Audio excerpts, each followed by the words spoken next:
Putin के दौरे से राहुल गांधी का सरकार पर बड़ा आरोप। ये दौरे से पहले राहुल गांधी ने बड़े आरोप लगाए हैं। बड़ी खबर आपको बता रहे हैं, पुतिन के दौरे से पहले राहुल गांधी ने सरकार पर बड़े आरोप लगाए। कहा कि नेता विपक्ष को विदेशी मेहमानों से मिलने नहीं दिया जा रहा। सरकार नहीं चाहती कि विदेशी मेहमानों से मिले विपक्ष।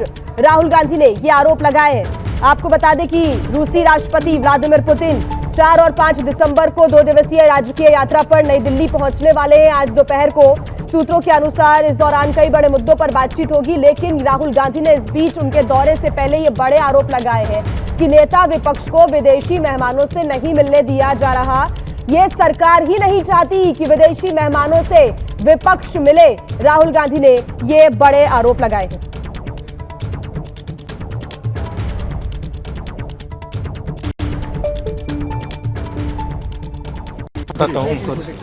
जनरली इस सरकार की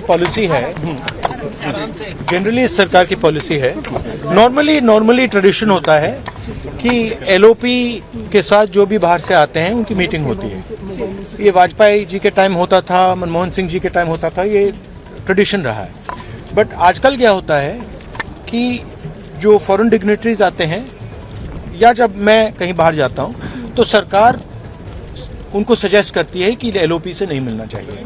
तो ये इनकी पॉलिसी है। ये हर बार करते हैं, जब मैं बाहर जाता हूँ ये करते हैं, जब लोग यहाँ आते हैं मैं करता हूँ। हमें मैसेज मिलता है कि हमें बताया गया है कि सरकार हमसे कहती है कि आपसे नहीं मिलना है। Thank you. बड़ा रिलेशन रहा है रशिया के साथ। ये है रिलेशन देखिए, रिलेशन तो सबके साथ है।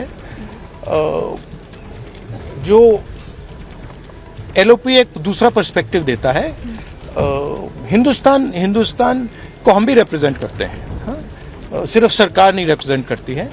तो सरकार नहीं चाहती कि ऑपोजिशन के लोग बाहर के लोगों से मिलें। ये ट्रेडिशन है। सर, राष्ट्रपति एक सेकंड मुझे बोलने दीजिए। ये ट्रेडिशन है, ये नॉर्म है, बट मोदी जी इस नॉर्म को फॉलो नहीं करते हैं। फॉरेन मिनिस्ट्री इस नॉर्म को फॉलो नहीं करती। और इसी पर ज्यादा जानकारी के साथ हमारे संवाददाता आशीष हमारे साथ जुड़ गए हैं। आशीष, एक बड़ा आरोप यहाँ पर राहुल गांधी ने लगाया है कि एलओपी को मिलने नहीं दिया जाता विदेशी मेहमानों से। वो अपना एक अलग पर्सपेक्टिव रख सकते हैं विदेशी मेहमानों के सामने, लेकिन ये सरकार उन नॉर्म्स का पालन ही नहीं करती। देखिए, राहुल गांधी जो इशू रेस कर रहे हैं, अगर आप थोड़ा पीछे जाएं और डॉक्टर मनमोहन सिंह के कार्यकाल को याद करें या अटल बिहारी वाजपेयी के कार्यकाल को याद करें या उनसे पहले जो देश के प्रधानमंत्री रहे, ये बात तो वो सही कह रहे हैं कि जब भी विदेशी डिग्नेटरीज ने भारत का दौरा किया है तो जो आइटिनरी बनती थी मुलाकातों की, उसमें हमारे हेड ऑफ स्टेट की मुलाकात के अलावा ये ज़रूर इंश्योर किया जाता था कि प्रिंसिपल ऑपोजिशन पार्टी के लीडर्स की भी मुलाकात होती थी, डेलीगेशन जा करके मिलता था। और उसी इशू को इन्होंने रेस किया, लेकिन ये इशू रेस करते हुए राहुल गांधी बड़ा आरोप लगा रहे हैं कि सरकार ये नहीं होने देती। सरकार मना करती है कि आप एलओपी से ना मिले।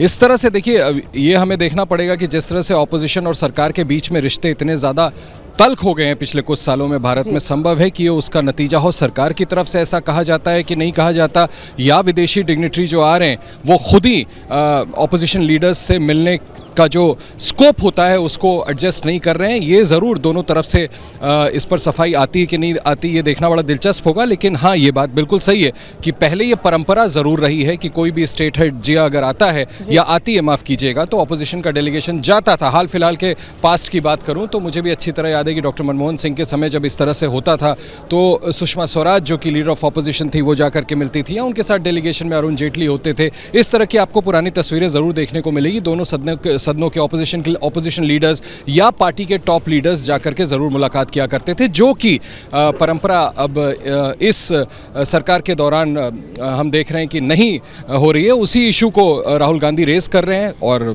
जैसा मैंने आपसे कहा, देखना होगा कि अब सरकार इस पर क्या, विदेश मंत्रालय की तरफ से इस पर क्या स्पष्टीकरण और सफाई दी जाती है। लेकिन आशीष, राहुल गांधी ने कहा कि जब वो बाहर भी जाते हैं तब भी ऐसी स्थितियां बनती है कि उनको विदेशी मेहमानों के साथ मिलने नहीं दिया जाता है। अब इस बीच प्रियंका गांधी ने क्या कुछ कहा, एक बार वो भी सुन लेते हैं। आप बने रहिएगा हमारे साथ। तो इस प्रोटोकॉल का रिवर्सल मतलब इस सरकार की जो जनरल जो जितनी भी नीतियां हैं वो इसी आधार पर है। वो सब खुद घेरना चाहते हैं, कोई और आवाज़ को उठने ही नहीं देना चाहते। किसी और का कुछ पक्ष सुनना ही नहीं चाहते और जो प्रोटोकॉल्स हैं उनको भी तोड़ रहे हैं। तो एक लोकतंत्र का प्रोटोकॉल होता है, उसको निभाना चाहिए। अब भगवान जाने किस बात का डर। मैं तो ये प्रदूषण पर चर्चा करने में क्या डर है, क्या डर है? कर लीजिए, सुन लीजिए, कुछ तो फिर हल निकलेगा। इसी तरह से तो हल निकलेगा। लोकतंत्र में हर जने को अपनी बात कहने का मौका मिलना चाहिए और चर्चा होनी चाहिए और फिर एक्शन लेना चाहिए। तो यहाँ तो कोई चर्चा होनी ही नहीं है। भारत की डेमोक्रेसी बहुत इनसिक्योर है और उसका एक ये रिफ्लेक्शन है कि अगर एलओपी को मतलब इतने सालों से जब भी कोई डिग्निटरी आते हैं तो एलओपी से मिलते हैं, ये प्रोटोकॉल है। तो इस प्रोटोकॉल को तोड़ने का और इसका रिवर्सल करने का क्या फ़ायदा है? मतलब ये इनसिक्योरिटी ही हो सकती है और क्या हो सकती है? हमारी डेमोक्रेसी की छवि भी खराब होती है विदेश में। तो ज़रूर होगी, ज़रूर। सुन रहे थे, उन्होंने भी कई आरोप लगाए हैं। उन्होंने कहा है कि ये सरकार सारी चीजों को बदल रही है। पहले विदेशी मेहमान नेता विपक्ष से मिला करते थे, लेकिन अब उन प्रोटोकॉल्स को भी बदल दिया गया है। किसी बात पर ये सरकार चर्चा ही नहीं चाहती है। इनसिक्योरिटी कहीं ना कहीं ये सरकार की दिखाती है। आशीष हमारे साथ लगातार जुड़े हुए हैं। आशीष, एक बड़ा मुद्दा यहाँ पर विपक्ष को मिला है कि जो नॉर्म्स रहे हैं, जो प्रोटोकॉल्स रहे हैं, उनको बदलने की कोशिश, और सीधे सरकार पर ये बड़े आरोप है कि चाहते ही नहीं है कि हम विदेशी मेहमानों से मिले या फिर किसी भी मुद्दे को उठाया जाए। हमारी आवाज को दबाने की कोशिश हो रही है। देखिए, आप बिल्कुल ठीक कह रही हैं। दो शब्दों का आपने इस्तेमाल किया। प्रियंका गांधी प्रोटोकॉल कह रही हैं, जिया आपने अभी नॉर्म शब्द का इस्तेमाल किया। ये नॉर्म था, ये परंपरा था। इसको प्रोटोकॉल के दायरे में शायद लाना ठीक नहीं होगा। प्रोटोकॉल होता तो मुझे लगता है कि ये सरकार भी निभा रही होती। एक परंपरा थी, कर्टसी था जो एक्सटेंड किया जाता था। संभव है कि जो विदेशी मेहमान आते थे वो भी इंटरेस्टेड होते थे मिलने के लिए, उनकी तरफ से भी दरखास्त जाती होगी और सरकार भी इंश्योर करती थी कि बेहतर है डेमोक्रेसी के लिहाज से अगर देखें तो अगर विपक्ष के नेताओं को भी मिलने का मौका दिया जाए तो पक्ष विपक्ष दोनों तरह की बातें सामने होती है। लेकिन हमको ये फैक्टर करना पड़ेगा, मैं जो आपसे पहले बोल रहा था जिया, इतनी कटुता हो गई है मौजूदा राजनीति में, खास करके पिछले एक दशक में हमने देखा है कि संभव है कि ऐसा लगता हो सरकार में बैठे लोगों को जो इस बात को इस पर डिसीजन लेते हैं कि अगर मिलने का मौका भी दिया जाए तो कहीं ऐसा ना हो कि कुछ ऐसी तल्ख बातें वो कर दे जिससे भारत की इमेज पर बात बनाए। डिस्पाइट दैट यस, ये परंपरा थी और अगर राहुल गांधी इस मसले को उठाते हैं तो एक लाजमी सवाल है और इसीलिए मैं कह रहा हूं कि इस पर विदेश मंत्रालय की तरफ से क्या जवाब आता है ये देखना बड़ा दिलचस्प होगा, क्योंकि ये परंपरा साल दर साल चलती आई और इसको इंश्योर किया गया था सक्सेसिव गवर्नमेंट्स। दर्शकों को जरूर ये क्लियर करिएगा, ये जो आप जिस ट्रेडिशन की नॉर्म की बात कर रहे हैं, इसके पीछे पूरा हाथ सरकार का होता है या फिर कोई दूसरा विभाग होता है जो कि इन चीजों को करता है, या फिर विपक्ष ही पहले सामने आता है, अपनी अर्जी रखता है और उसके बाद ये सब चीजें होती हैं? आशीष, नहीं, अर्जी रखने की कोई जरूरत नहीं होती थी। पहले ये विदेश मंत्रालय तय करता था। मैं फिर कह रहा हूँ, ये कर्टसी एक्सटेंड की जाती थी। एक परंपरा चली आ रही थी कि भारत की डेमोक्रेसी का एक अच्छा उदाहरण पेश किया जाता था कि आप आते हैं, प्रधानमंत्री से मिलते हैं, आपको सेरेमोनियल गार्ड ऑफ रिसेप्शन दिया जाता है प्रेसिडेंट हाउस में, उसके बाद तमाम नेताओं का कॉल ऑन होता है जिसमें से ये इंश्योर किया जाता था कि ऑपोजिशन के लीडर्स का भी डेलीगेशन हो, उसमें एलओपी हो, चाहे उनके पार्टी के अध्यक्ष हो, जिनको वो शामिल करना चाहें करें। ये बाकायदा विदेश मंत्रालय की तरफ से किया जाता था। जिस परंपरा को मैं आपको बता रहा हूं जिया कि इस सरकार के कार्यकाल के दौरान हमने देखा है रोक दिया गया है। यदा कदा शायद if my memory serves me right, एक आध नेताओं ने जाकर के मुलाकात जरूर की ऑपोजिशन लीडर्स से। फॉर एग्जांपल, जब शेख हसीना सत्ता में थी और वो आई थी तो वो उन्होंने प्रियंका गांधी, राहुल गांधी और सोनिया गांधी से अलग से मुलाकात की थी। मैंने इसलिए पहले भी जिक्र किया कि ये दिलचस्पी ये दूसरी तरफ से भी कई दफा जाहिर की जाती थी कि जब वो भारत आ रहे हैं तो ऑपोजिशन के लीडर सुषमा स्वराज से मिलना चाहेंगे, अगर फर्ज कीजिए हम मनमोहन सिंह के गवर्नमेंट की बात करें तो। लेकिन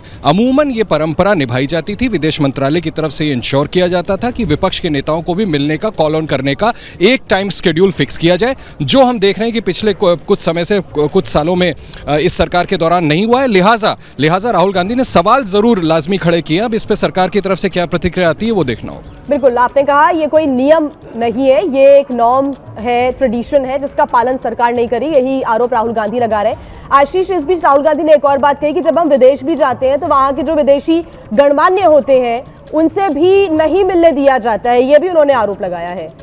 आशीष, देखिए, ये बहुत बड़ा आरोप है कि उन्होंने किसी से मिलना चाहा और उन्हें भारत सरकार ने रोक दिया।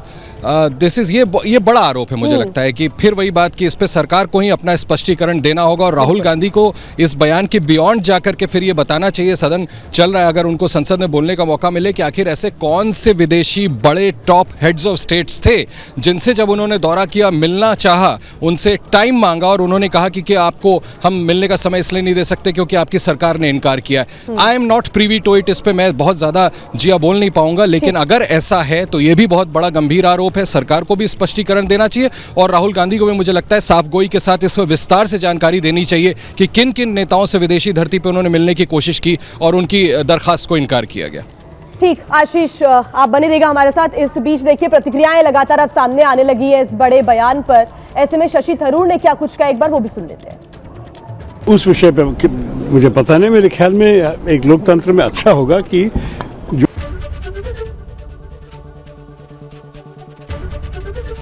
एबीपी गंगा, खबर आपकी, जुबान आपकी।